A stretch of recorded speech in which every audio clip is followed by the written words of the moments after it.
Hello everyone, today we're going to focus on lucid waters and the lush mountains are invaluable assets.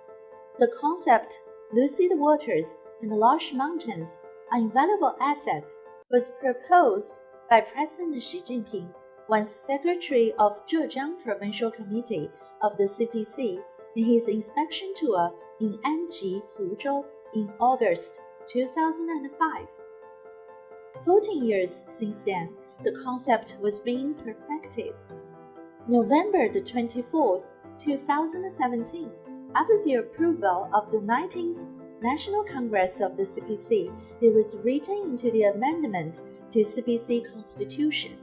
Thanks to it, the value of environment was redefined. To protect the environment is to protect the productive forces, and to improve the environment is to boost the productive forces. China's original standpoints explain the relationship between environmental protection and socio-economic development and provide guidance for both China and the rest of the world in green transformation. The concept involves three main aspects. Green values incorporate not only the economic values directly brought by ecology, but also the potential values of ecology itself. Green development aims at enhancing ecological progress. It prioritizes both people and nature. Abandons interest-oriented development model and replaces high-carbon, linear, and black development with low-carbon, circular, and green growth. Green economy, based on the lucid waters and the lush mountains, focuses on transformation and promotes the development of green agriculture, green industry, and green service sector. Every session, from production to transportation and to consumption, is green, circular, and low carbon, so as to realize the ecological economy.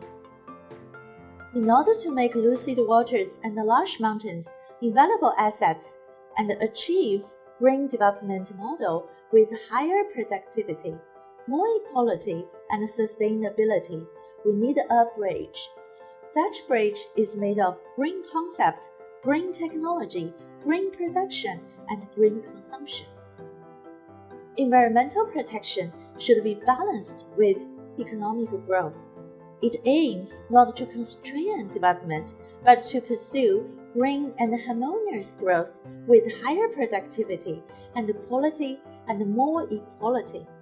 For major natural resource areas, we should carry out nature reserve system and speed up the building of national park system. We should also regard ecological space protection as a red line and establish an ecological compensation mechanism. Resource development zones can be established to help people benefit from good ecology. We need to promote industrialization of green agricultural products and guide agriculture to shift from increasing production to improving quality. We should establish high-quality manufacturing industry and enhance evaluation, index, and policy system. In the meantime, we should adhere to common governance by launching green revolution in people's lifestyle in order to promote green transformation of production. Situated in Inner Mongolia Autonomous Region, the Kubuchi Desert is China's seventh largest desert. About 30 years ago, the desert was a sea of death for even birds. The constant expansion of the desert forced many people to migrate. Those who remained lived mostly under the poverty line.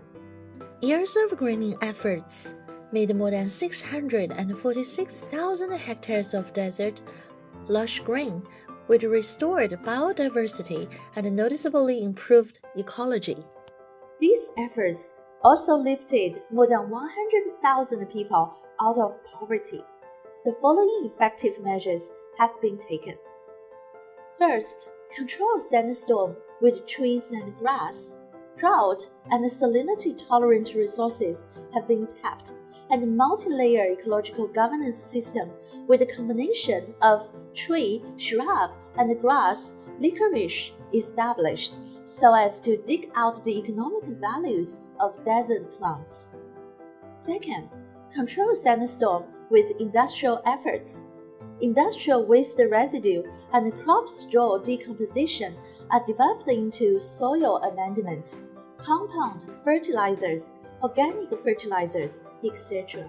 We use solar and thermal resources from sunlight and photovoltaic panels to shield against the wind and the sunlight in order to promote the growth of plants and provide shelter for free-range sheep and chickens. Livestock manure is used for organic fertilizer to improve the soil and restore the land. Control sandstorm with tourism. We built new villages for farmers and herdsmen to encourage them to concentrate on living and intensive production so as to develop desert tourism. Encourage farmers and herdsmen to be involved in the market. Local farmers and herdsmen actively participate in desert governance and transformation organized by enterprises. In 2015, the Kibuchi Afforestation Community won the Champions of the Earth Award, the highest environmental honor of the United Nations. Containing desertification in the Kibuchi Desert offers China's experience in environmental treatment as well as achieving the 2030 Agenda goals, she said in a congratulatory letter to the 7th Kibuchi International Desert Forum in 2019.